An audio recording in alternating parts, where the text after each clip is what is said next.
that way I could tweet it out. Oh yeah. Look at that joint. Yeah, I shot it to you in the group chat on Facebook. Did you tweet it? Is this So, the link right here in Twitter? Yeah, that's the link. That's the link what I tweeted. Dope. So Okay, cool. we are live right now on the Beat People podcast. This is episode 16. Can y'all hear that music over there on the podcast? No, maybe not. I'm playing music on MixLR. But so this is the Beat People podcast. We don't beat people, we are beat people. Welcome to the show. I am Corey bboytech Banks. I got my crew online over here. We're just gonna talk about a few things. NAMM, kind of recap NAMM and stuff. Some of y'all may have seen me on Sonic State the other day where we did some recap, but I definitely want to go through it with my crew. And there's Best of Show at NAMM and the return of the Groove Box. And then I wanna pick my people's brain about how they jumped into, Reason and learned about CV and Modular and stuff. So without further ado, let's talk to our panel here. Yo, hey. What's up, D? How you doing, man? Man, I'm chilling. It's a Saturday morning. You already know I got my house sweater on. I'm just chilling. Sleeping on the couch, I'm just taking it easy, man. I've been grinding hard this week, man. I've been just trying to make music in an unconventional way this week, just trying to stay away from the laptop. So yeah, that's what I've been. Oh, word. Yeah, you've been getting busy, man. I like what you're doing with those two pretty amazing little boxes right there. Thanks, man. What, the SP-404 and SP and the OP. That's it. SP-404 and the OP1. Yeah, that's two boxes that I've been looking at for a long time. I never pull the trigger, but I get pretty close on both of them. I actually have them both in my wish list on Sweetwater. Dude, so that's how it was with the. I pulled the trigger last night on the P32, on that pocket operator. Oh, dope! Is that the new Tonic one? Yeah, man, I'm excited to get my hands on that joint. Like. Word. So that was new at NAMM. Hold that thought right quick. Let me just chat. I'll come back around to that because I think it's kind of interesting how that thing works. So what's up, Stoni? Welcome to the show. Hey, what's up, man? Thanks for having me. Same old. Word. Man, I like the video I did with Corner Cafe. Yeah, no, that was fly. That was really cool. Thanks. I appreciate that, man. I mean, it was the stands are the bomb. We could talk about that too. The stands are dope. The company is small and it's coming and it's so organic. So I really dig what they're doing, like organically, So I love that video. That was really cool. And man, I missed you guys at NAMM this year. We missed you at NAMM. Yeah. I was so mad. Y'all posted up Roscoe's. Y'all was posting up Roscoe's chicken. I was like, no, they didn't. I was like, God damn it. Yeah, we was in Roscoe's deep. Well, we was 13 deep in Roscoe. I think we had a whole corner of the place to ourselves. There was tons of us. I had some homeboys of mine, my guy who did the drumming. He's the drummer for the Inebriated Break series that I have. Okay. He was there. I had my other homeboy. He was there as well. They were both from Chicago. My other homeboy was my bass player. Oh wow! My band back in Chicago. So it was cool for them to kind of get to meet all the crew and everybody doing their thing, and it was a good night. I wish you were there. Yeah, it was. I mean, all I could see was pictures of chicken and waffles, and Ken was secretly crying on the side. That's what all photos. Yeah, all photos should be. That's it. That's right. It should be. Scroll through your phone. It was a dope night, man. We got into a whole debate about whether or not Tribe Called Quest was the best album of the year and what else was there. It was a good time though. But let's talk about this. I want to continue the conversation a little bit, what y'all were talking about before we went live, about Reason and CV and stuff. Well, me and we were talking about about different sample rates and sampling and things like that. And I shared with him that, I noticed I hear a lot of producers having conversations about different DAWs and different softwares. And, you know, some people, you know, reject reason, or they reject logic, or they reject different platforms. And for me, I just think that, you know, educate yourself, you know, before you, you know, completely close out other digital platforms, because I hear people, you know, don't like Reason or whatever, but Reason was like one of the first softwares that I used to actually do production. I mean, Pro Tools, I always cut vocals in Pro Tools and recorded, you know, sessions in Pro Tools, but Reason was the first software that introduced me to CV and just the understanding of how to, it was the closest software that I could like correlate with being in a recording studio. You know what I mean? Like being able to tab, go to the back of the actual unit and see the ins and out and how the signal flow actually worked. And I think to this day, it's still very, very powerful tool. And me and Dee were just talking about how, you know, we still get busy on that joint. We still use it. Oh, so y'all still use Reason? Yeah, absolutely. It's being updated constantly. Yeah, it's like every year they got a new update. Yeah, and my thing is like, well, this is just my opinion.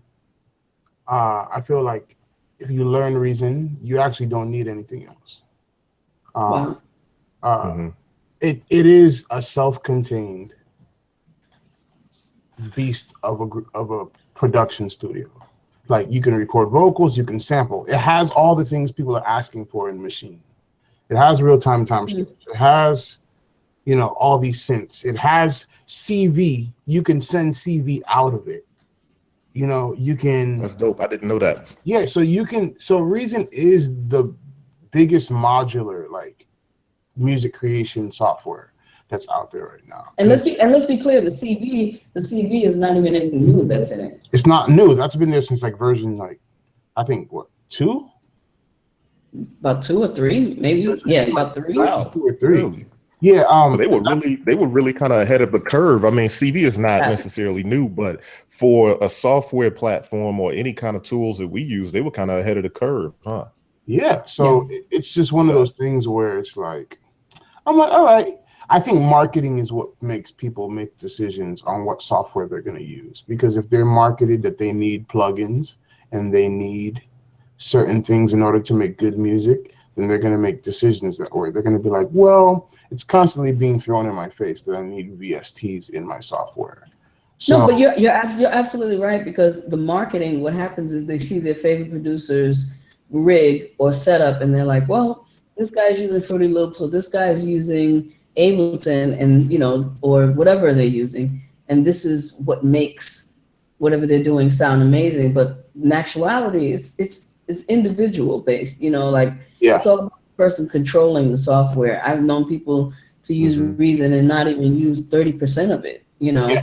Exactly. Or Ableton or any of that. And when you go, you know, you dig deeper, I think people should just spend a lot of time in one platform, you know. And I always say this, you know, even with the mentorship program, I got a lot of guys that I'm doing sessions with, and the first thing they say to me is, you know, I want to master Ableton. And I'm just like, okay, so how much time do you want to put in this? And they're like, yo, I want to do it in a month.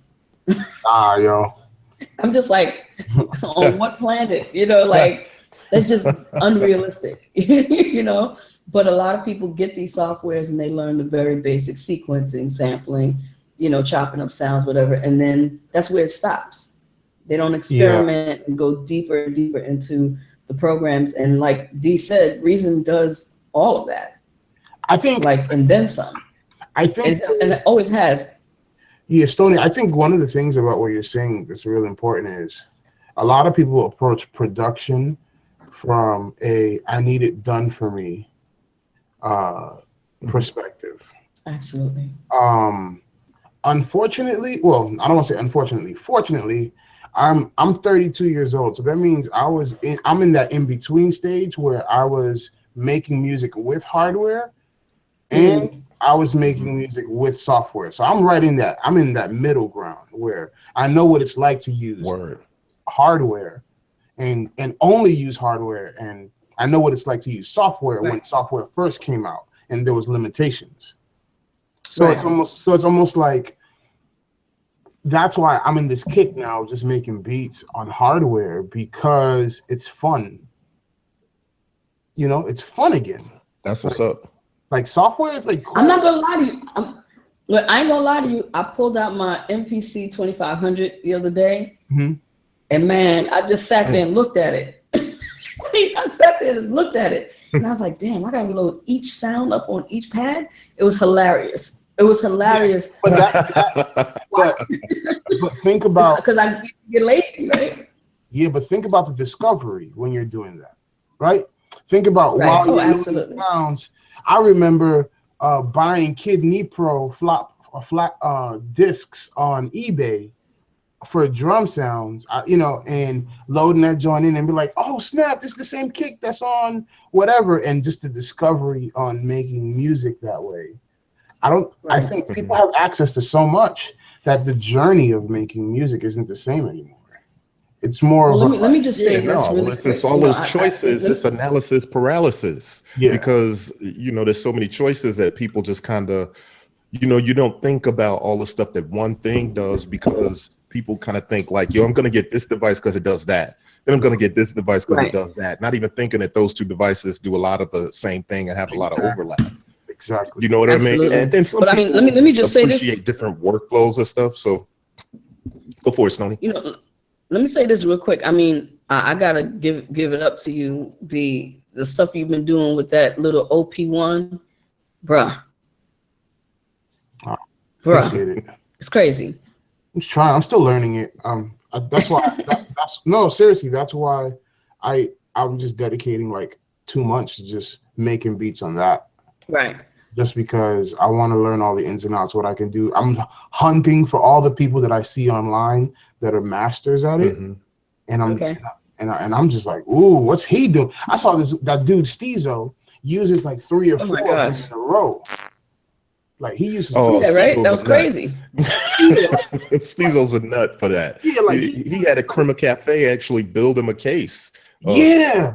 So he could fold all 4 or 5 of them up and go somewhere. Yeah. So, but when I saw him doing that, what the automatic. But see, but it falls back to the beauty of, you know, you look at this little thing and you're like, this ain't no MPC, or this is not blah blah blah. And the things you guys are doing with that little piece, you're taking it and you're creating a whole nother way of, you know, creating music. You know what I'm saying? Like. Yeah, man, and then the stuff you're doing, even Steele, he's amazing, but the stuff you're doing is completely different than the stuff he's doing. Differently, and that's the beauty about the OP1. It's only 4 tracks. You're only given 4 tracks to overdub everything on. So you're literally making music with your ears. There's no, you know, bussing, and there's no anything. You're just making sure all your levels are good, and there's no undo. So everything is like, you're committing. Yeah, there's no undo, and you're committing. And that's another thing that I try to do with my production. My friend Whit, he's a producer out in Delaware. I would work with him, and he would always commit everything to audio. Even if he was using a software, he would be like, all right, I'm going to make this sound in Omnisphere, but I'm going to bounce it to audio, and I'm just going to work in audio. I'm like, dude, why are you doing that? And he's like, well, I live with my decisions. You know, I'm not going to sit here all day and do this. I'm going to commit to a sound and just keep moving. And that kind of. I'm not gonna lie to you. This last year, that's been like one of the secrets that I've been doing. Like I've been really like I love MIDI, you know, and I definitely do a ton of programming. But once I commit to the audio, being in Ableton, and that's the beauty of Ableton. Ableton is just like a godsend. Yeah. When you have audio, when you're manipulating that audio in there, I'm treating audio like MIDI.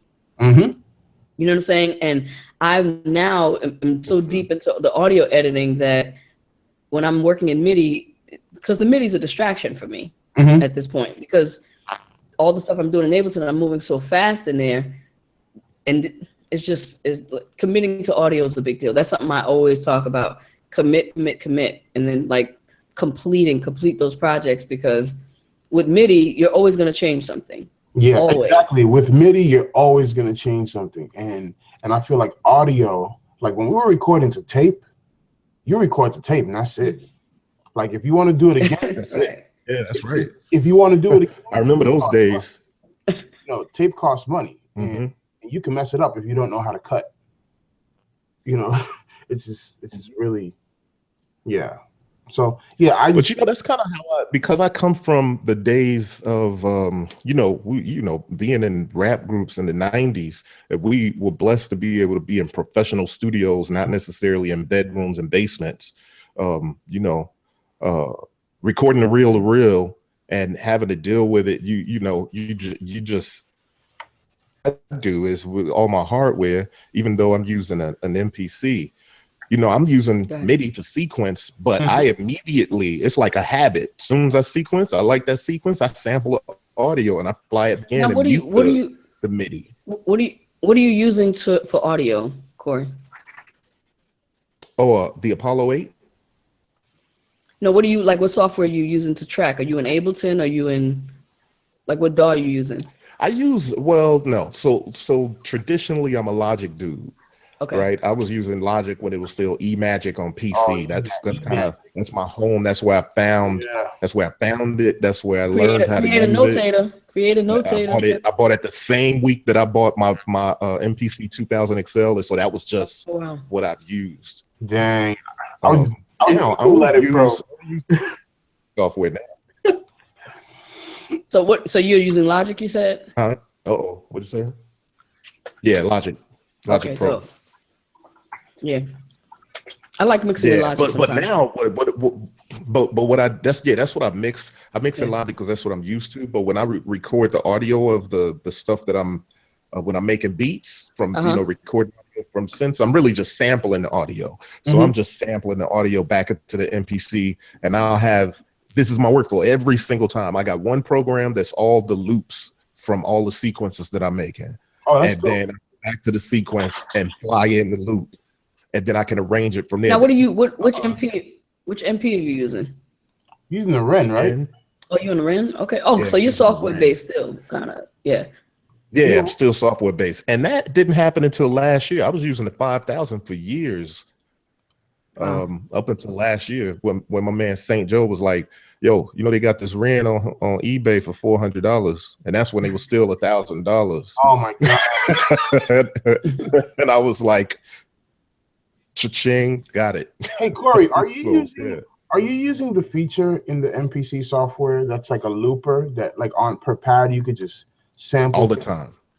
Oh man, I'm fascinated if that's going to be in 2.0, because that's one of the things for me that I would definitely jump onto the Hey Corey, can we talk about stuff like that? Because I can't really talk about some of the stuff that hasn't been announced, but I'll tell you this. I don't see any reason why, if it's in 1.9, 1.8, 1.7, all them different things. I can't remember when Looper came out, but I can't imagine it wouldn't be in the 2.0. But that's definitely one of the things. Yeah, that's definitely one of the things that I use a lot, man, because it makes it simple.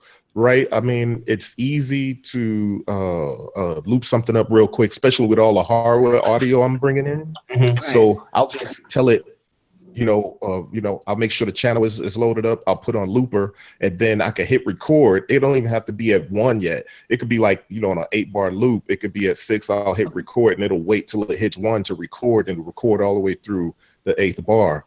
And then it'll just automatically loop and continuously play. From there, you can export it to the track. You can do other stuff to it. You can overdub over it. Yeah, it's a cool feature.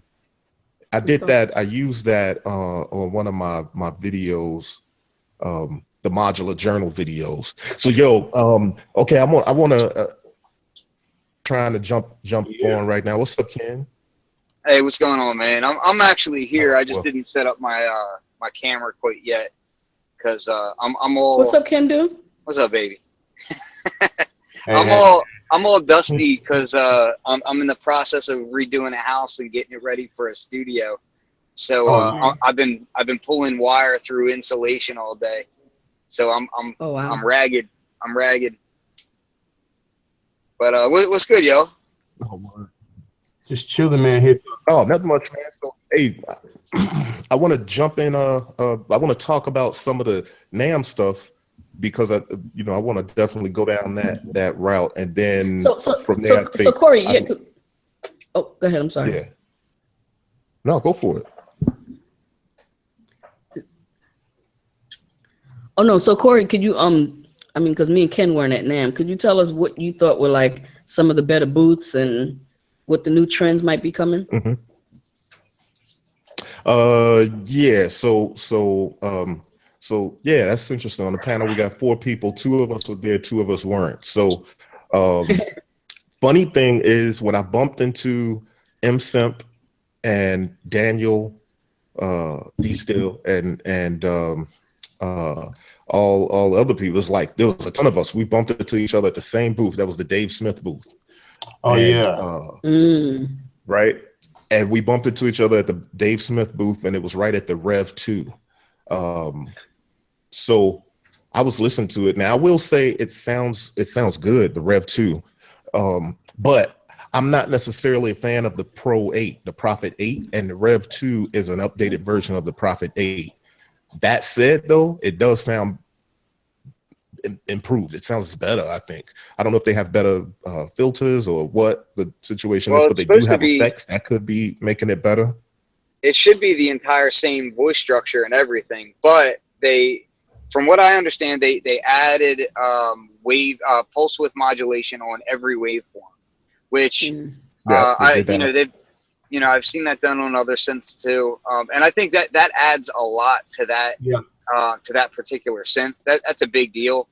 Now, I have a love-hate relationship with the filter on that particular synth because it's not a very characterful filter, but at the same time, when you're using high polyphony, it works. Like it's good for what it is. You know what I mean? Mm-hmm. Like I didn't buy it as a Eurorack module. They have that same filter as a Eurorack. I have zero interest in using it in that way. But when using it as a poly synth, that filter can sound really nice. Like it's not overstated, so it doesn't get in the way. It doesn't get this. The sound doesn't become so large that it becomes a problem. You know what I mean? No, definitely, definitely. Yeah. I don't know about that filter.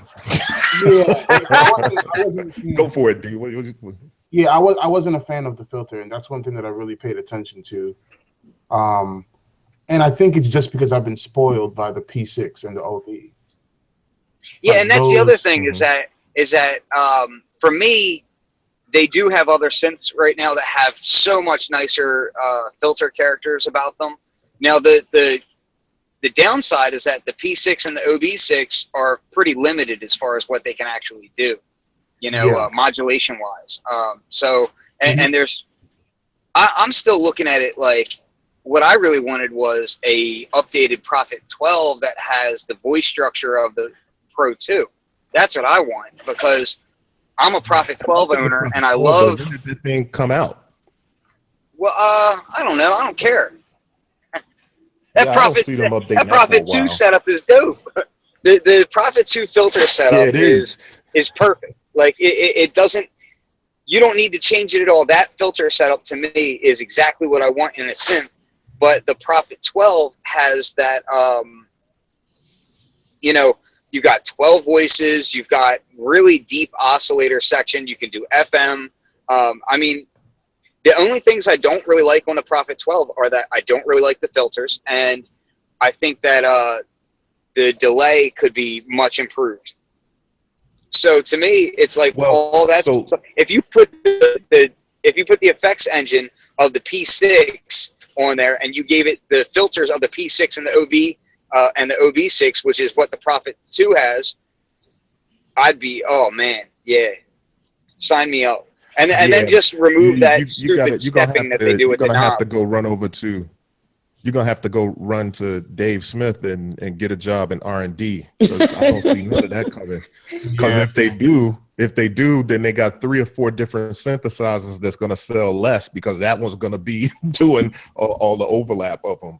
Because you still have the digital filter setup, and they've been known for a long time to do very similar synths that change just like one aspect of the synth, and then it's a new product. You know what I mean? Yeah. It's not like it's a new thing to them. Well, when you look at the Tetra versus, you know, the Evolver series versus the Prophet 08 versus the Mofo X4, like all those things were super similar, you know? Yeah, they do have stuff that have little differences and little overlap. Let me ask you this, Ken. What did you see at NAMM? Because you were doing some coverage. You had a correspondent at NAMM. What was the stuff that stood out for you at NAMM? Well, ever since KnobCon, I've been really infatuated with the Zeta Ohm sequencer. You know, it's a Eurorack sequencer, and it just looks really fantastic, and it looks like he's going to support it and just do really cool things with it. Plus, it's just one guy, and he's being really ambitious with not only the module itself and what it can do, but the art design of it. Like, it just looks inspiring to use. So the Zeta Ohm sequencer was really high on my list. And the Moleco boxes really got me excited. The drum module looks awesome. The wavetable module looks awesome. You know, the mono voice one that they have is really cool, because what that is that's an old SEM oscillator chip. So that was used in a ton of different vintage synths, and just last year they reissued that chip, so it's readily available again. So I think you're going to start seeing a bunch of products that are going to come out using that same chip, which is cool. I'm with it. So, but yeah, the Moleco boxes and the Zeta Ohm, and just trying to think of anything else off the top of that really got me excited. I still like the idea of that modal craft. I know you weren't really, I don't know that you guys were all into that small design, but I just like how it sounded. I wasn't, even though I think the Pioneer sounded cool, that little one voice Pioneer that they did. That joint is fresh. I'm not the market for that at all. It looks cool for what it is, about but that, the price kind of shook me a little bit too. Well, what was it? $399, $499? I thought it was closer to $500. Yeah, it's $599. But here's the thing about it. It's one voice. So hold on. Let me just clarify what we're talking about. The Pioneer AS1, which is one voice of the Prophet 6 into desktop mono synth. Isn't it the filter section of it? Yeah. Yeah, it's a whole voice. It's pretty much a monophonic Prophet 6. So wouldn't that make the question I keep asking? Yeah, go for it. Wouldn't that make it kind of Pro 1-ish? It is. Basically, that's exactly my point. But it's in a really quirky design. Pro 1, for those that don't know, the Pro 1 classic synth was one voice of the Prophet 5.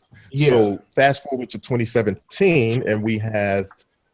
I'll put up a pic in a sec, but fast forward to 2017, and we have one voice of the Prophet 6 put into a small box, and it's a mono synth that's in a desktop form factor. It's a collaboration with Pioneer and Dave Smith. And I kind of see that as the new Pro 1. It's going to come with a plug. So if it was a keyboard, I would agree with you, but it's really not. Instead, it's like this little kind of cross between a Mofo and like a Volca. Which, you know, like I said, like I'm not knocking it. I think it's cool for people who are going to want to use that. But for me personally, I'm just not the market for that thing. And for that price point, I have to start looking around at other products that are out. And, you know, I start looking at things like Mother 32. I start looking at things like, you know, it just, to me, it just wasn't. You know, it's fine. It's a Pioneer product, and that's cool for that scene. I think it'll be great for to me, I kind of looked at it more as a new age TB303. It's like you see all these TB303 clones. Dude, it's not. Listen, hear me out. It's not you see all these TB303 clones, and this is, it does that kind of groovebox type thing. But it does it with a totally different sound, which is great because I think, you know, people keep imitating the same sound. It gets it's tiring. But you look at the Avalon, and the Avalon based synth just does so much. So I'm kind of, to me, I would probably go that route as opposed to the, you know, and the Avalon's more expensive too, but I would probably go that route. I'll feel you. I think I was just attracted to this. So if for those that are watching this, check it on the screen. It's the Toraiz AS1 on the screen there. Yeah. So the things that attract me, I would definitely want to check it out. I saw it and I was super excited about it. well, it's built like a tank. Corey, did you pick it up? Yeah, it's well built. That thing is heavy. And it'll be really dope Yeah. for bedroom producers who don't have a lot of space. So like I'll give it to that as well. Is that, you know, for somebody who I think I love the portability of it as well. Yeah, exactly. Yeah. So and it's fresh and You know what I say about it? Go ahead, D. Well, so the things that stood out to me when he was talking about it was, first of all, it's a full voice of the P6. It has effects built into it because a lot of other boxes like this don't have effects. This has delay. Mother 32 doesn't have that stuff, which is cool. But again, it's something that they're including in this. And then also he spoke about there being a software to control this and to do patch editing and to act. There's going to be like a VST version of this that you can actually work in parallel with it. And I was like, are you talking about the P6? The Toraiz joint. And really, the AS1. Yeah. And that's dope. And when you integrate this with the Big Brother, you can literally control this through the P. What's the name of the one? When you say the Big Brother, are you speaking of the Toraiz SP-16? Yeah, the Toraiz SP-16. That's what I was about to ask about, because that's where it really makes sense. Is when you start combining it with that product, then you can get into some really interesting things. So I could totally see it. Did you guys for somebody who wants that? Use it? Yeah, it's okay. What does it feel like? Be honest. I have to publicly apologize for hating on it when I first saw it because listen, bro. Yeah, I told the demo guy when I was doing the video the same thing. I said, listen, we mentioned the Toraiz SP-16 on my show, the Beat People podcast. And I said, listen, we kind of wrote it off. I'll be honest with you. But once I was there with him and I was asking him questions and kind of getting into what it does and what it doesn't do, we were misinformed. And this thing is dope. Yeah. Okay, so the question I have for you guys is, in what category would you put this? Like in between what and what, and like what is the best thing about this thing? Like if you had, is it between the MPC? Is it between push? Is it like in the tractor world? Like where does it sit? No, I'd say this to me reminds me of almost like a TR8 and a Touch together. Yeah. Really? You know, and I think it can be a good alternative for people that, you know, may want something, may not want an MPC, may not want to go with, that may want a standalone thing. That's the thing. It's a standalone. Can you load like box. your own? Can you load your own sounds in it? Yeah, you could load everything on it. And so in my review, I actually go through and have him load. You could do one shots, loops. You can chop stuff up, 16 pads. You could do 16 levels. You can trigger stuff. I mean, it's a it's like, say, like an MPC. This is kind of okay. Wild. So let me ask. So you would say that the marketing for this is what killed it? Well, the thing is that people don't associate Pioneer with making instruments. Right. That's the thing.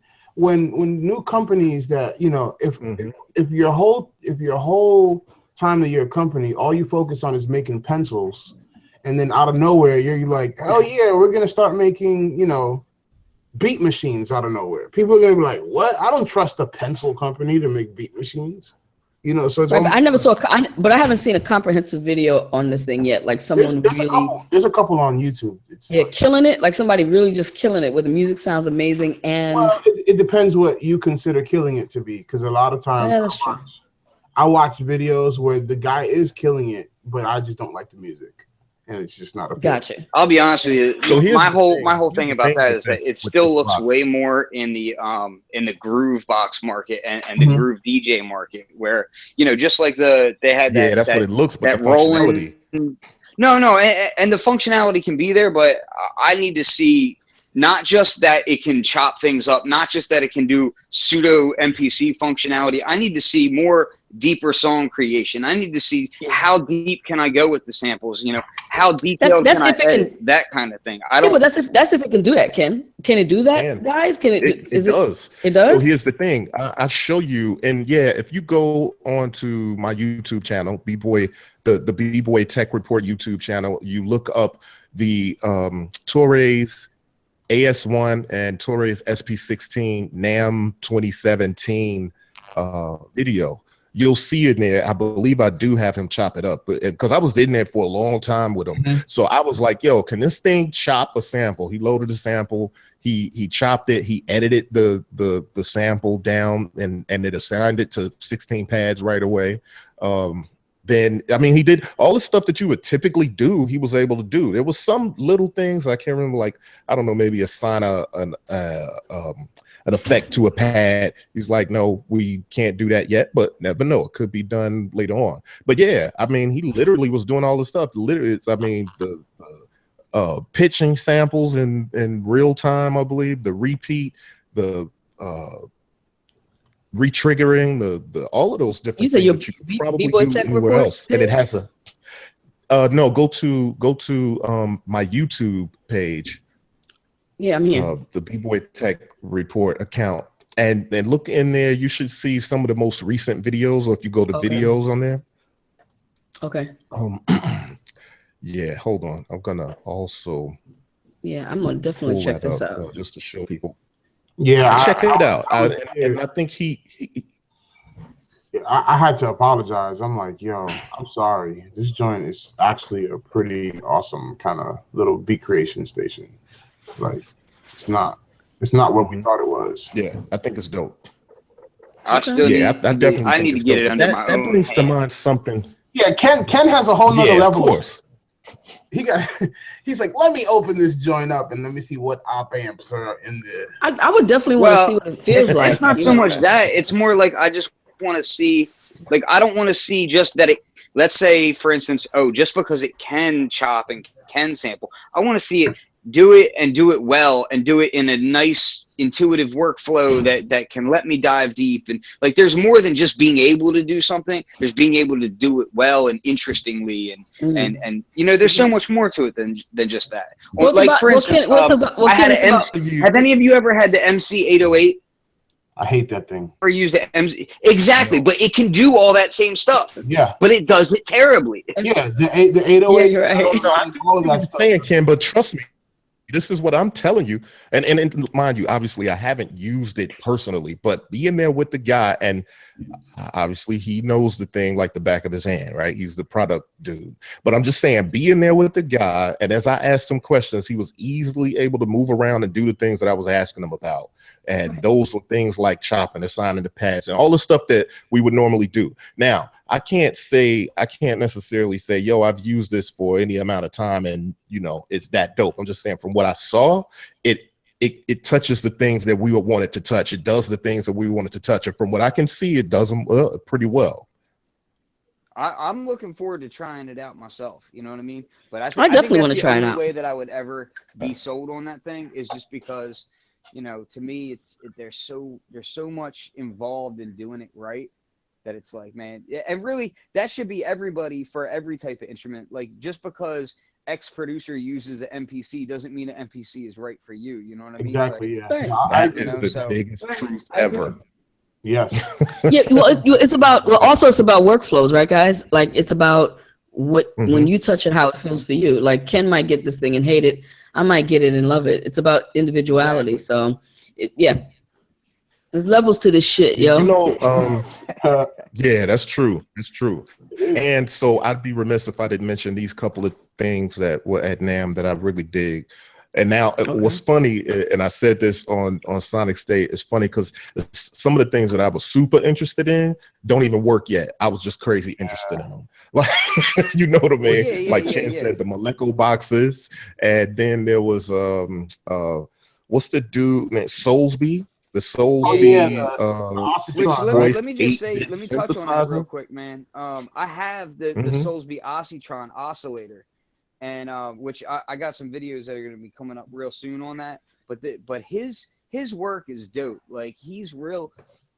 The reason we're excited about these products that aren't even functional yet is, one, NAMM. That's what NAMM is. A lot of the times it's prototypes that aren't even done yet. You know what I mean? It's a networking thing. It's a way to get sales up for these companies, sales to distributors, not to just general public.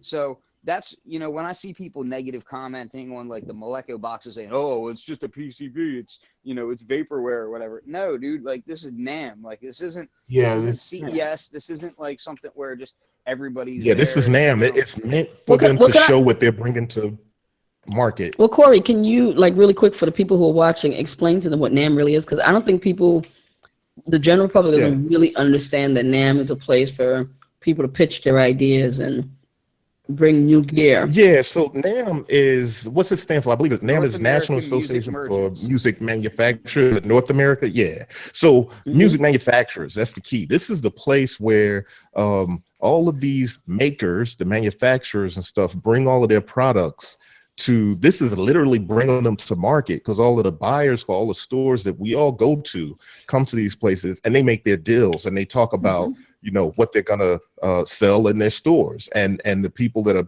presenting are showing these devices, because some of them are prototypes, some of the things. It's like if you go to an auto show, but think of the auto show as not open to the public, right? It's open to the cars, you know, industry insiders, right? So the idea is that these people are presenting the machines that they've made and the instruments that they make, because it's not just electronic machines, to the market that they're selling them in. And that's the places where a lot of deals are made about who's gonna, one, cover them in media, and will probably carry them in what outlets, and two, who's gonna carry them in media. And this is what the whole rest of the year is based on. So it's really not open to the public. That's the other thing, because I heard a lot of people complaining too. Side note a bit here, but sort of the same. Heard a lot of people complaining like, yo, Akai is mad crazy. They didn't let us in the room, and they had a private room. And it's invite only. It's invite only. It's invite only, and the show is not open to the public, so it's not really meant. It's not a showing to the public. And honestly, they aren't the first ones to do that, and they won't be the last. Yeah, it's just kind of the way it is. Yeah. I heard the rumor was that the reason they did it in the room was so that they could keep me away from checking it out and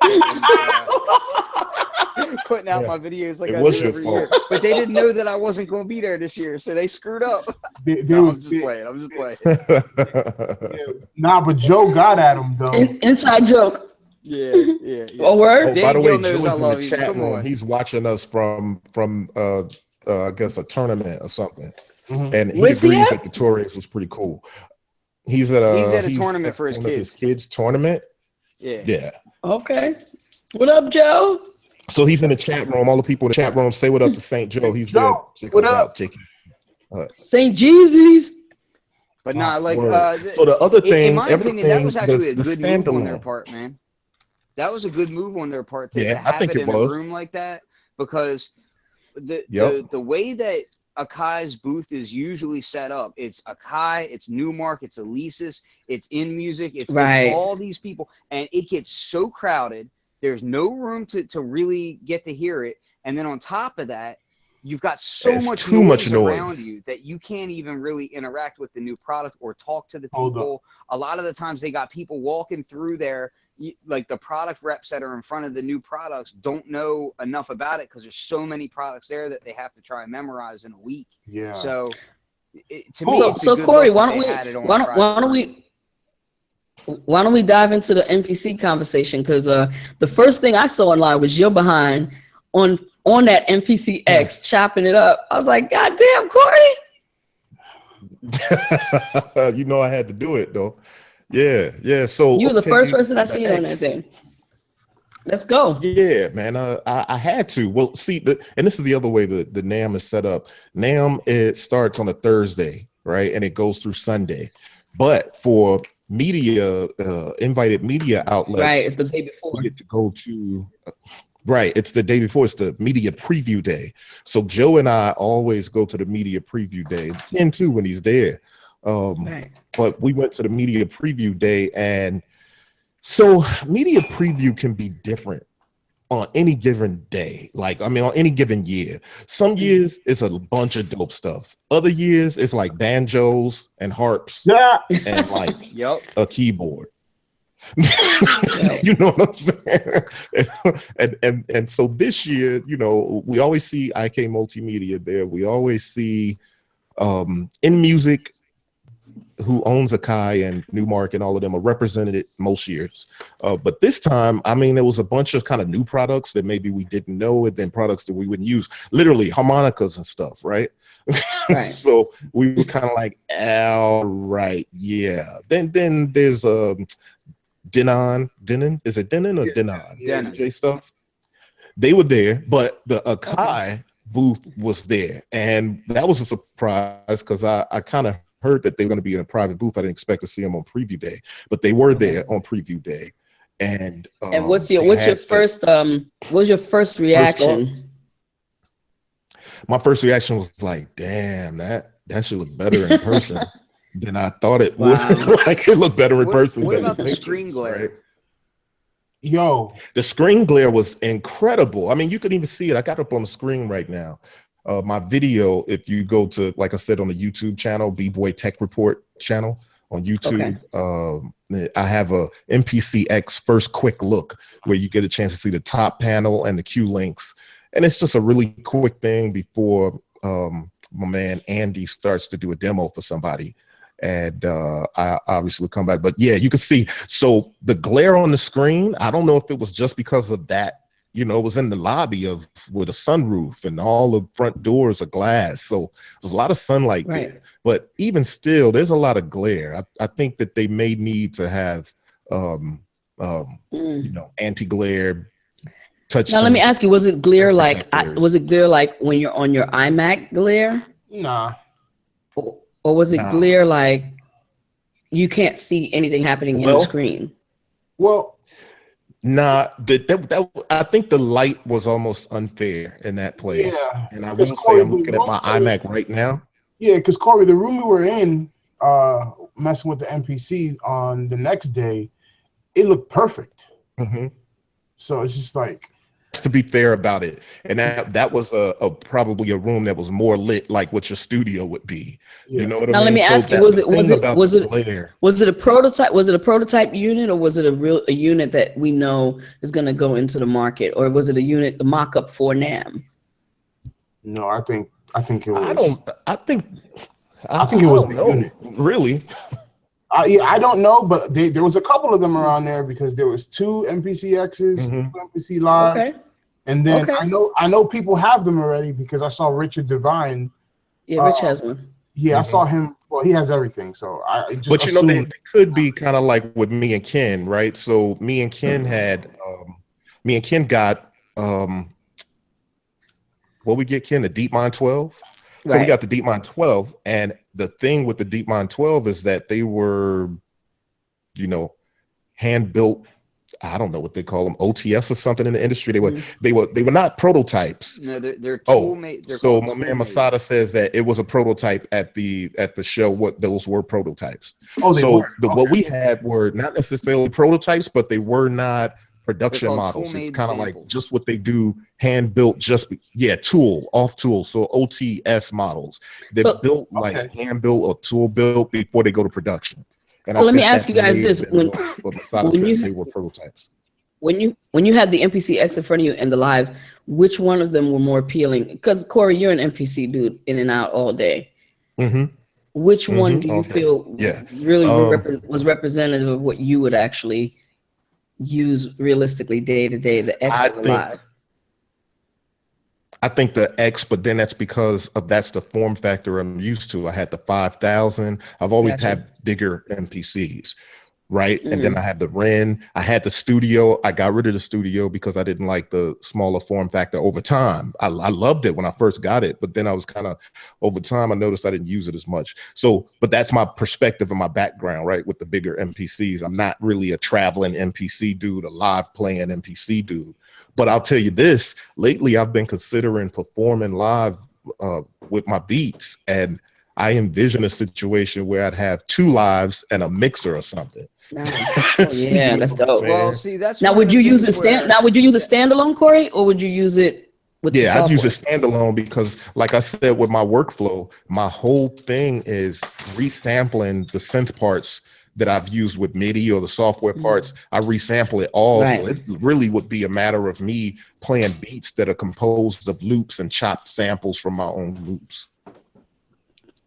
That's crazy. Definitely standalone. I tell you, man, that was the only thing that kind of disappointed me so far was that I really wanted the X to have the battery in it too. Look at him! Oh my God! You know?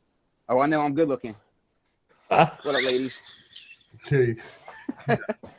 He says, "What up, ladies?" Like James Brown. Why is that, ladies? But no, like I really would have enjoyed to have the battery in the live X or in the X, Okay. as well as the live. So because it doesn't have the battery in it, though, it makes me consider having both, which is not okay. What do you love about the live? Like I can see that. What do you love about the live? Portability on that thing is dope. You know? Yeah. That was like the Can one be thing. That was the one thing battery. that the Beat thing had done right, was that the Beat thing had a lithium-ion battery in it, so you could take the thing on the go, and it had a lot of storage space on it. This thing, you can plug an SD card into it, you could plug a an external hard drive into it, whatever, and just take it with you on the go, and you got an extremely capable machine with you. So Yep. that's really appealing. I like that idea. Like I'm not gonna lie. my Tempest in my book bag. Like I keep a Tempest with me, just so, like whenever I'm in the car, I got my Tempest literally. That's rich folk stuff. Yeah, I'm like, look, hey, you keep right a Tempest here. in your book bag? Here's my book That's bag. rich stuff. Here's my Everybody book just be bag. saying that. I Here's keep my my book bag. Tempest and my And I keep in my this in my back. book bag. Well, he's pulling it out, y'all. He's pulling it out. look. Here's Come my on, book I keep bag, this in my and book there's my bag. Tempest. There you go. Wow. I always have a beat machine with me at all times, whether it's Then Tempest, this is my whether it's Tempest. Volca Beats, whatever, you know. That's So my Tempest. and I keep an iPad, but an iPad's not the same as having that tactile surface. No, and you're right. like your actual, And I even keep one of these with me too. Dope. But it's not the same. Oh, yeah, It's not I the love that same as thing. having like a Yes. dedicated Damn, how beat big is your machine. backpack, son? Yeah, my backpack's So dope. look, here's the other thing. There's a couple things I'll say, and then I want to move to something else. The live was dope for portability.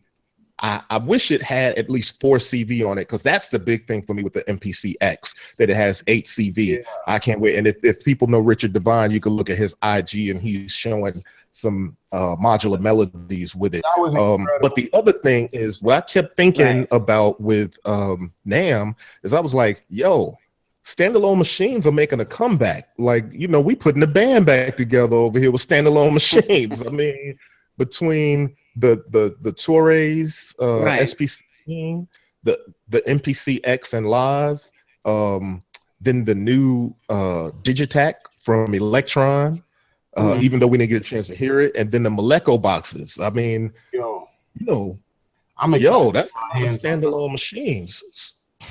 So the Digitakt, let me just say that the Digitakt by Elektron is dope conceptually, because I didn't get to hear it, obviously, right? But I'm obviously a fan of Elektron. I got like a rhythm, a A4 plus a machine drum, and while I was at NAMM, I played with the heat and went and got a heat. So I got a heat right over here to my left, and it's dope. But I'm looking forward to the Digitakt, because it's a sampling drum machine. Me too. I feel like that was a huge reason why they discontinued machine drum, because I feel like they were like, we got a couple products that do the same thing. Like, for instance, I feel like the rhythm kind of covers a lot of bases, because you can load samples into it, and it has analog like voices. You can just make some. But I felt like they had the machine drum just sitting there, and they're like, well, we can make this greater than it is. So they just shelved that joint and came out with a Digitakt. And I think it's going to be pretty dope. And the fact that has 8 audio, I think it has 8 audio tracks you can sample to. Yeah, 8 audio tracks, it does. Yeah. 8 audio tracks. And Yeah, that's crazy. I'm excited to see what it does. And when they said the price, I was like, nah, y'all are crazy. Yeah, the price is what, $599? So this is I was really excited for the Digitakt. Yeah, so here's the how much they want? The Digitakt is $599. So the idea about the Digitakt is the fact that it's Elektron, and you know their quality. It has the same kind of I think it's in the same chassis as the analog heat, so you know that's the size, and I think they did that too so that you compare the two of them. Yes. Listen, analog heat makes everything better. But Daniel, how about this? I mean, Teenage OP1 is almost $1,000. Yeah, but you have to understand OP1 is also a synth. It's also a bunch of other things. It's not crazy portable. And it's crazy portable. It has a gyroscope built into it. The thing that attracted me about the Digitakt is a couple things. It has the same sequencer as Rhythm, right? Because I asked all these questions. So Rhythm has a really dope sequencer, and that's the one thing for me. I'm like, man, I really like that approach. Now, if I could chop samples in that, I'm like, ooh, this is kind of crazy. So it kind of makes it like an easier octatrack to understand. Because and it's not just the one thing that Ken and I often talk about with the Rhythm is that it has sample playback capability, but it doesn't have sampling capability. Right, so you can import samples, and even that's a headache. Right, this actually allows you to sample, and I'd be interested to see how it handles samples once it gets them. Does it let you chop them and things like that? So to me, man, this thing kind of sits in this weird space where the what was it, the machine drum the machine drum's been discontinued now, right? Yeah, so it kind of like sort of takes the place of that, but not really. And it's, I don't know, man. It unfortunately we don't know what it is yet completely. Yeah, that's true. But just from, man, I'm really waiting for them to do a little bit larger format box that has a little bit better user interface. You know, to me, I had the Rhythm, and I really, really liked the sound of it. I mean, I thought it sounded fantastic, but I ended up selling it just because I just wasn't really a fan of the user interface. And this user interface doesn't do anything to improve on what I didn't like previously, aside from the screen. The screen looks a little bit better. Yeah, that's the same screen as Heat. Because the Heat has new like hardware. Yeah. So I think the screen's a little better, but it just, man, like I'm waiting for them to do something that really knocks my socks off in that format. Because like the Heat, I think is fantastic. I think that's awesome. Rhythm sounds but you great, know what, and Ken, it's I don't cool know for what it is. What are you waiting on? Are you waiting on them to change their sequencer? Because I think they're pretty not so much. More the actual user interface. More the actual user interface, okay. and use more updated chips that can do a lot more. You know what I mean? Like now, look at how old the Octatrack is. If they were to redo that now with it. And use the money that they made making those Octatracks and Rhythms and Heats, because they've grown a ton as a company, you know. So now they could afford to do much more product wise as far as the actual build and design. Like if you get a Rhythm, though it feels good, it still has this very much almost like, you know, homebrew type casing about it. Like it's really high end for that, but it still feels really like hand built or whatever. And I feel like they are ready to make a leap into a user interface that they haven't done yet that could be way nicer. If you were to put like Teenage Engineering in control of like doing some of their designs or just like a collaboration, that would be crazy, because that'd be nuts. I see what they do with that little ass OP1, and I'm like, man, like, can you imagine if they did a flagship? So speaking of the OP1, the OP1, the Teenage Engineering, that brings me to the point. I did ask them. I was like, yo, a lot of people want you all to make a bigger OP1. A lot of people, I don't know if it's a lot of people, but I've heard people say that if we could have a bigger OP1 for whatever reasons, you know, every time a product comes out, yo, can we get a bigger one, a better one with more stuff? Right. And they were like, yeah, we ain't doing that. You know what I mean? Because they know that thing has a cult following. The OP1 can still live. It's so good. So The OP1 is certainly. crazy, It's a great man. product. so what another And the thing? amount of support that they have for I'll it is have one awesome. one day, I imagine. Look, so the Digitakt. Another thing that fascinated me, it has overbridge. Word. It's their first sampler with overbridge. So That is dope. Now we're getting into the territory where, oh, and I think didn't they say, is it also an interface? Hold on, was I reading that wrong? Hold on. I don't know if it's audio interface, but I know heat is, so it makes sense that it might be. Yeah, because I'm just like, man, like, I wouldn't be surprised. well, when they said that it had overbridge, I'm just like, man, that is fascinating that they're having a standalone machine that can also work as a plugin in your computer. So for me, I feel like, man, they're kind of releasing this at the same time MPC is doing it live. Because I feel like, man, if I really want to spend money, I'll get an MPC X and I'll get a Digitakt so that I don't have to get. I mean, that's a no-brainer. Yeah, I know. Yeah, I don't know. My wife would not agree, but yeah, I was just really excited about. Actually, that would be a dope live setup. Like if the Digitakt lives up to what they said, which I kind of believe them. You know, I'll be honest. Elektron never lets me down, and it's an uphill battle learning their interface and their OS and their sequencer or whatever. But once you know that,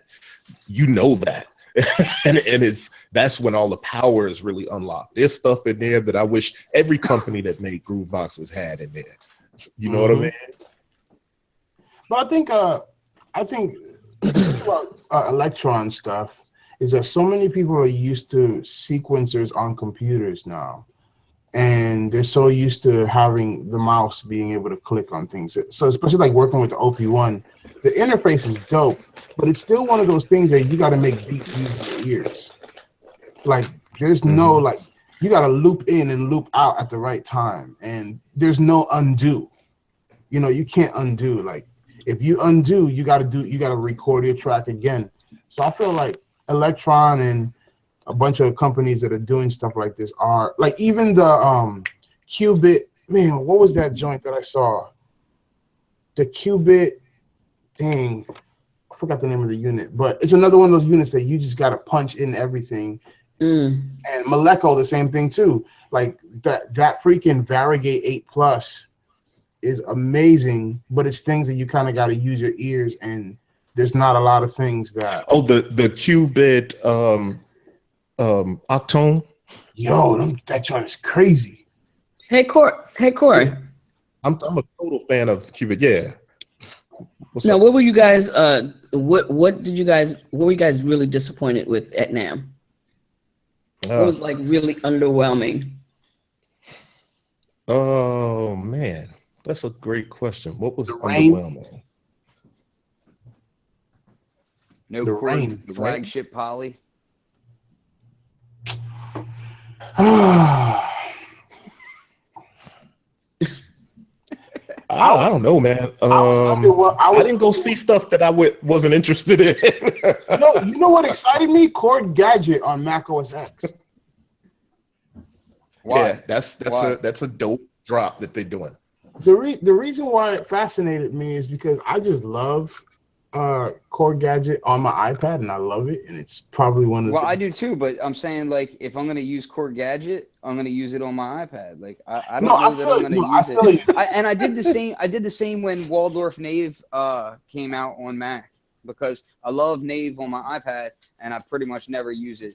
You know. Well, the thing is that there's certain things that I don't like using on my iPad. Like for instance, Cord Gadget has like this really dope analog. Well, it's not analog. It's like a little drum machine.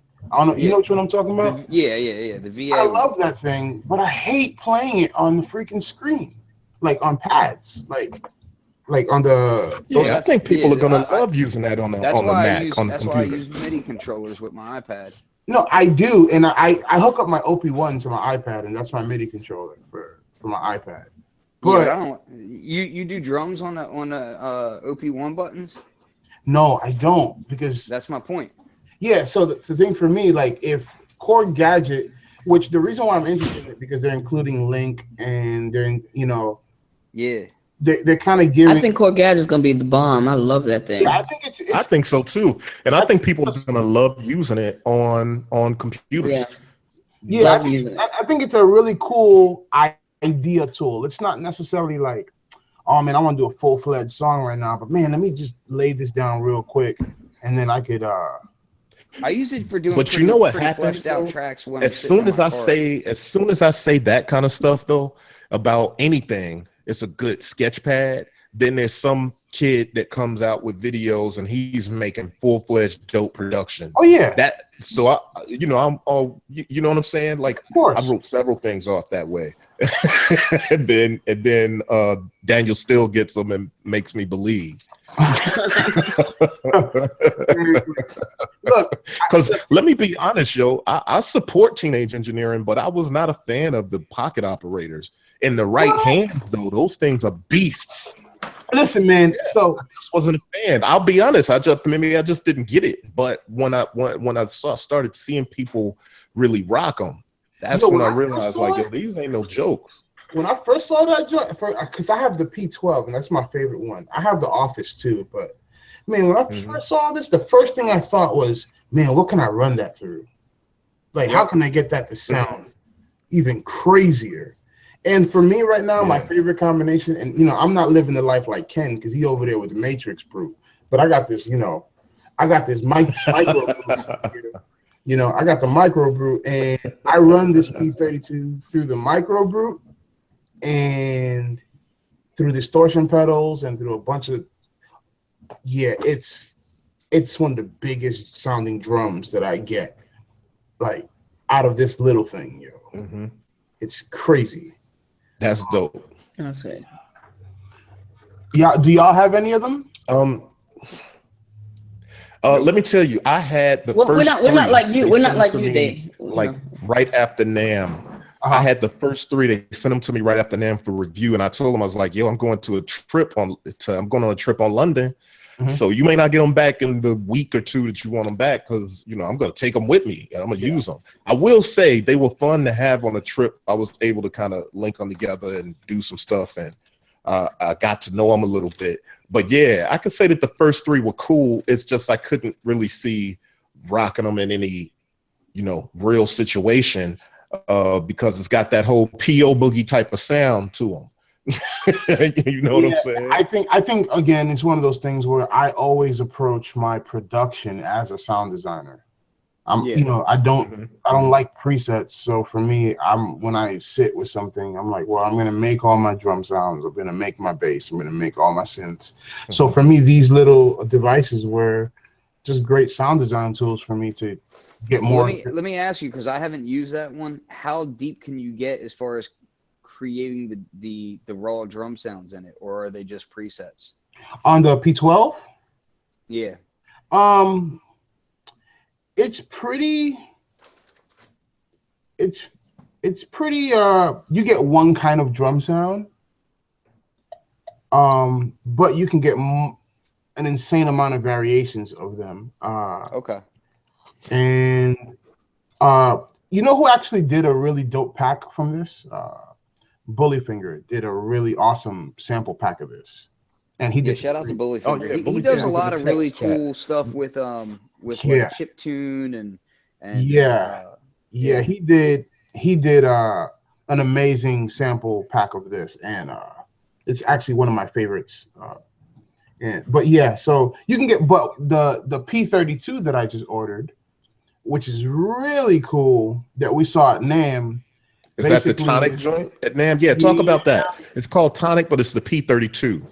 Talk about that. Yeah, so Ken, they came out with the Pocket Operator 32, which basically it's basically a host. Oh, a tonic glitch. The Mutonic drum synth. Yeah. I've used that. Yeah. So what's crazy about that is that you're no longer stuck with the same sounds on this thing all the time. You could just load your different sounds or make completely different sets of stuff and load patterns back and forth. And that I saw that and I was like, wow. Yeah. now I have a drum machine. And it loads it from a speaker. I mean, from like a speaker and a mic type of combination is how it loads the sounds, right? Yeah. Well, yeah, it's sending digital audio, so like it sends what sounds like white noise or whatever, but it's actual digital code that's going into the machine. So it's sending it digital, except instead of using a cable, it's using a speaker and a mic. Yeah, I thought it was almost like the idea of the old modem sound. You get this white noise. You hold the thing up to you hold the thing up to your computer speaker, and your then audience is hip hop. Stop showing transmits your age. Your audience is hip hop. Stop what that showing your mean? age. I don't even know what that. Well, speaking of that, let's get into that. Why is there such ageism in hip hop? Like you could talk to rock and roll kids, and they love. Because I said the modem, yeah, but you know how that go. It is what it is. But you can talk to rock and roll kids, they love the Rolling Stones or whoever else you could name. I was actually just about to say, like, don't nobody want to see Mick Jagger up on stage right now. But yeah, but people appreciate the music of the Beatles, who I think is overrated, but we won't get into that. Anyway, you know what I'm saying? They love those dudes. Yeah, I am, and I don't care though. Monkey. But you mentioned Run DMC, and kids is like, what? Who? What? Why? Maybe kids that got bad parents. Rock him. Yeah, that's true. It's a parenting fail. That's what that is. It's a cultural thing, actually. It's a parenting fail. Yeah, I know. Well, so let me. I wanna tell people. For watching the show, I'm going to give out every week a new discount code for BeatPPL.com for sample packs, t-shirts, or hoodies, whatever. So here's a 20% discount code for BeatPPL.com. And BeatPPL is B-E-A-T. Look at the shirt, right? B-A-T PPL.com. This week's discount code is episode 16. So if you go to beatpeople.com and you use the discount code episode 16, you'll get 20% off of your order. So go forth, be fruitful, do that. Hey, Corey, can I give a shout out to somebody who's actually a good parent? Sure, I accept that. I appreciate you acknowledging me, man. Well, hold on. You might be okay, but Knock has got one up on all of us because I seen his 7-year-old bump on Tribe Called Quest the other day. That was great. So I gotta say shout out to Knock Squared and his boy because I seen that and it just made my heart glow. Yeah, that was amazing. Well, he was on there. He was listening to Tribe Called Quest, and it was like Electric Relaxation or something. I can't remember which song it was. Yeah, that was dope. Oh, so can I tell you what I'm in the chat wants to get in on the conversation. What you want to say there, Will? We'll take your questions and stuff. What's up? Hey, I'll also in the meantime, I just want to say the most exciting thing that I got out of NAMM was a product that's been out since well before NAMM, but is always on back order, and I finally got one on order. So I'm excited to get that Expert Sleepers ES8. And, nice. Just to show you how excited I am, I got all new ADAT cables. Dang. So I'm excited for that. Dope. That's going to be exciting, man. I'm really looking forward to using the ES8 with my modular. So that's going to, and basically what that is it's actually, yeah, man, I'm looking forward to those too. I got one of those coming for review. So those that don't know, the Expert Sleepers ES8, it's a module that it's like basically an audio interface for your modular rack. It's 8 ins and 4 outs. So what is it? So it's like 12. It's actually technically like 12 in, 14 out or something like that. But the analog because it uses over ADAT, right? Yeah, 4 analog ins and 8 analog outs, and then it's got ADAT in and out. So you can chain it up, or you can hook it to your audio interface. If you hook it to your audio interface through ADAT, you can use it like that. Or what you can do is you can plug it in through USB and use it as an audio interface in the traditional sense like that. So you can send CV to and from your modular. But the other benefit to this thing is you can use it with an iPad.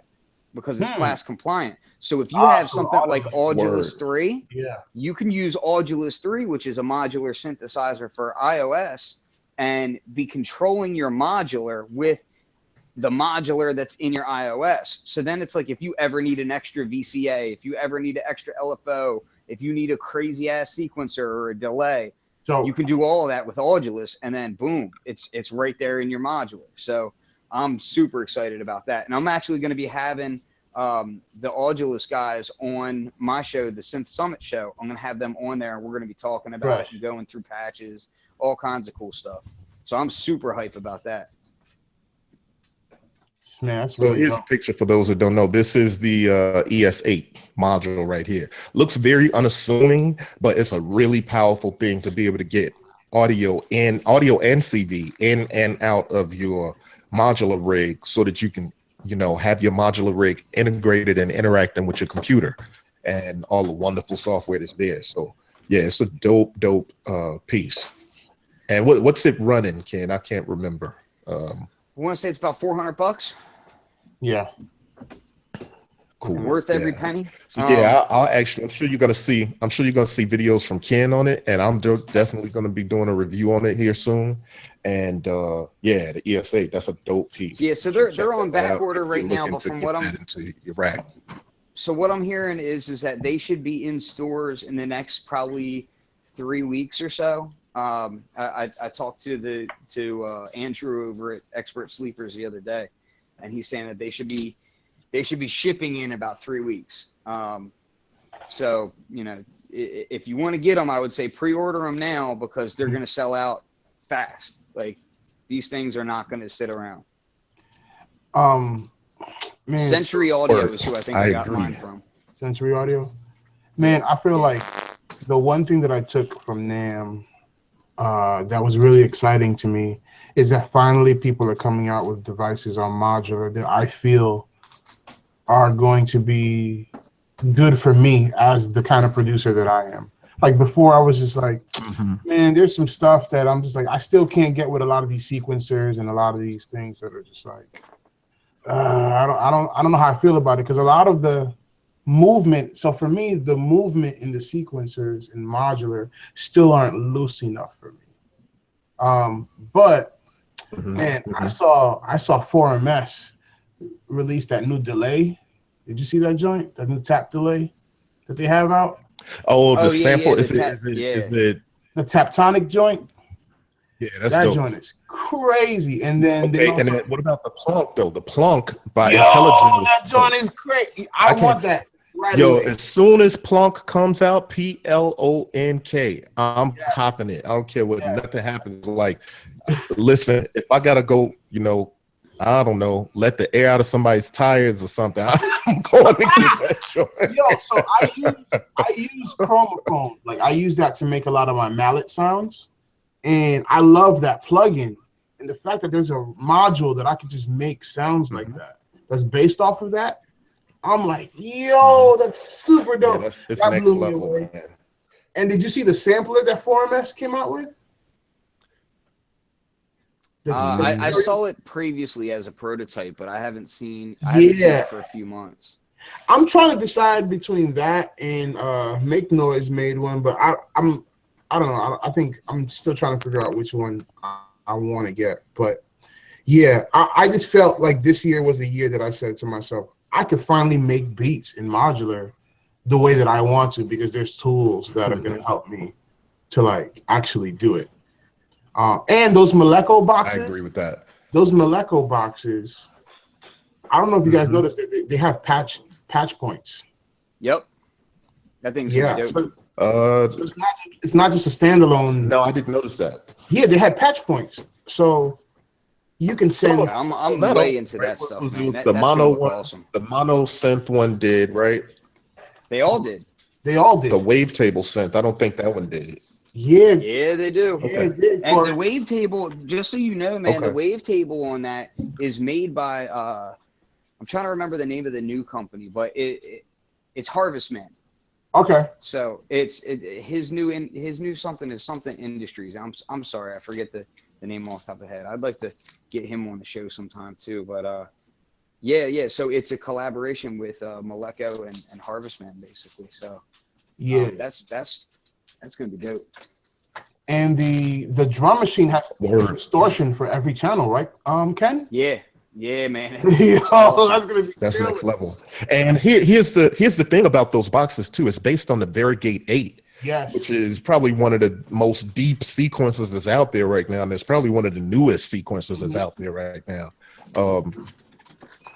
So much functionality into the Varigate 8 that I think some people may shy away from it. But now that it's going to be in these 3 boxes, I think now we're really going to see the power of that joint, and with the tactile, feel and ability to use it. Well, Corey, so that's going to be dope. What really gave me hope is the MPC X. I know that's kind of crazy, but because of the CV outs on the MPC. No, I get it though. No, but here's the thing. That made me decide, I can make beats with Modular now because I'm gonna sequence from my MPC X. Like now I'm gonna use the module as all my sounds, and I'm just gonna sequence everything here where I'm comfortable making, patterns. And that's where I'm just like, that's the biggest thing for me. That's the biggest thing for me, because the MPC X giving you the CV, it puts you in place where you're comfortable, but you can use the at least for me, that new territory of Modular. Like I can really dig in and get granular down in it the way I want to get into it. Bro, you know what I mean? And it gives a lot more control. I mean, think about that. You have all your mutes and your solos and all the stuff that the MPC does that you can control with that joint.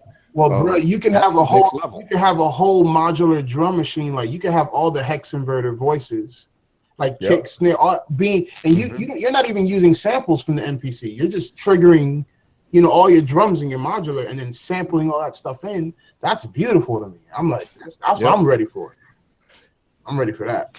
Yeah, and I mean, it's got the same inputs on the back, so you could literally have like, right now I got a mixer in my Modular. You could literally just have the mixer main out of your Modular just coming back into the MPC and sample that, or whatever else you want to do with it. But I don't want to get too long on here. I do want to say thanks to everybody for coming out. We're gonna end this on that note, and see you next time. Let me just say too, I'm revving up this show a little bit more for 2017. I started it in 2016. I'm so glad y'all been joining me for this show, both my people on the panel and the people that have been watching pretty loyally. So I could only do it once a month last year. So now I'm going to rev it up to twice a month. And then on the second show of the month, it's going to be, we'll have guests that we interview, and they'll join in the discussion as well. So thanks for the support. And then who's on the next show? Actually, I already got the next guests that are going to be on. Let me mention that before we get out of here. February 18th show is February 18th at 11 a.m. PST, same time, same channel. We're going to have Vanya Lang of IStillLover.de. That's a hip hop PR firm. And then Satori Ananda of War Media. That's also a consultancy agency, PR firm. They may even do some management, but I know some of the clients are Jean Grey, Pharaoh Monch, Talib Kweli, and Denon Porter. So we're going to have Satori Ananda and Vanya Lang. And what we're going to have them on is because I don't want to just, we can talk about gear all the time. Always going to be doing that. That's who we are. But I also want to start giving people back some information that they can use to go forth and be fruitful and better themselves as an artist or whatever they do. So these people are going to come on. We're going to talk about some of the business stuff along with some of the gear stuff. And so that's going to be the February 18th show. This is Beat People Podcast. Let me just go around table and let everybody give their plugs before we go, so we could wrap this up. D Steele, you just did Steal These Drums too, huh? Yeah, I just I'm just opening up my stash a lot of times, the stuff that I use all the time in my production, because I think that's probably one of the questions a lot of people ask me. They're like, yo, what drums are you using? And I'm like, these are the same drums I've been using for years, and I just process them and ran them through my stuff. So it's just, so we just put that out in MSX Audio. We're doing a bunch of stuff, just really loving sharing with the community of people and producers and you creatives. gotta love that. Yeah, and we just like to push people's boundaries. Create, Word. but don't create in a conventional way. Like, always strive to reach another level. So that'd be an encouragement for everyone listening. Word. And Ken, what you got going on lately, man? As we wrap up, give your last shout outs before we put you out of your misery. I've been pretty hectic building my studio. So I'm building a new studio and getting that stuff ready. But in the meantime, I do have the Flux With It, the shop.fluxwithit.com is where people can go show a little support for all the stuff that we do, which is cool. Check it out. I also got I got a ton of interviews and cool things coming, but I got some sound packs that should be pretty amazing. I'm working on a Donald Byrd sound collection, and that should be coming in the probably by spring. Don't give it a date. Don't give it a date. So don't give it I a like date. I like giving it a date because I like doing that because keep the date for yourself though. No. Yeah, keep the date for yourself though, Ken, because I want that project to be right. Yeah. Okay, So that's the project's always going to be right. Yeah, so. and then send it to us early. That's what I'm saying. Yeah, well. Yeah, definitely. We want iterations. Oh, I feel you. I'm still trying to. What's up with you? I launched my website last week, and it's stoniesworld.com. You guys go and subscribe, and you'll get updates on all the new things that I'm working on. I also have a show coming. It's called Real Talk Tuesdays, and it's pretty much the same stuff that I used to do at or Black Chat, but instead this show will be more detailed, and it'll be about I have all these producers asking me a bunch of questions about their production, what they need to do. So it's gonna be it's gonna be more driven by gear talk and applications and how to go about doing things and getting your sound up to speed. So it's really for producers. And of course I still have the Pure Mind stuff that I'm doing where I'm a mentor, and I'm giving people the opportunity to sit with me and master their craft and get better. Like D's saying, I'll piggyback off of that, master your shit, get better at it, and invest in yourself and get in a circle of people that are going to actually lift you up instead of tearing you down. I wanted to create something that when I'm critiquing someone's track, I'm not just criticizing it, but I'm giving them solutions. So Real Talk Tuesdays is definitely going to be that. And please follow me on YouTube.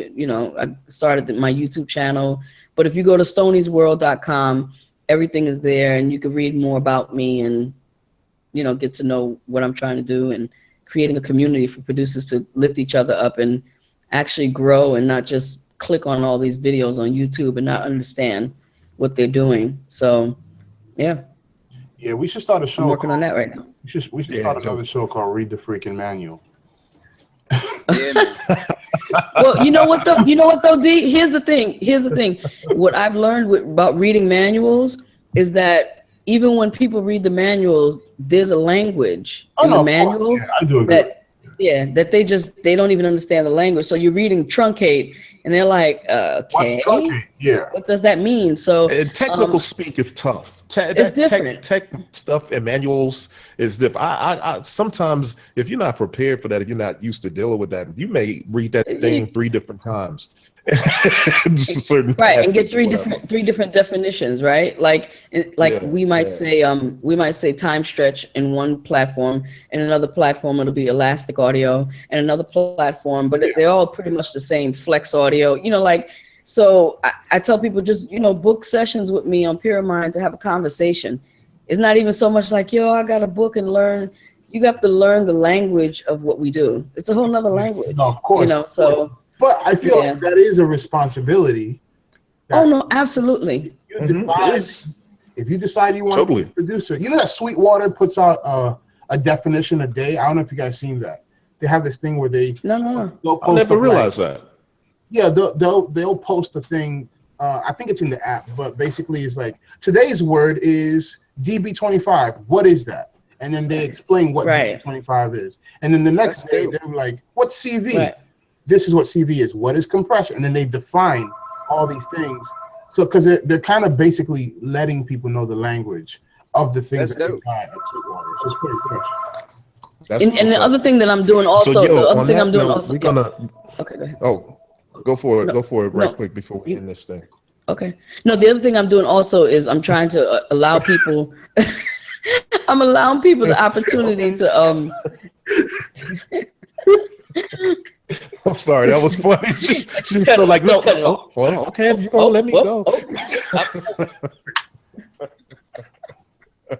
No, go for it, Stoni. I want to hear it.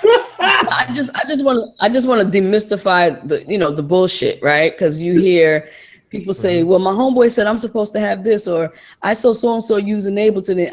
Maybe I should get that and stop using what I'm using. Come and sit down with me and let's discuss how you process making music.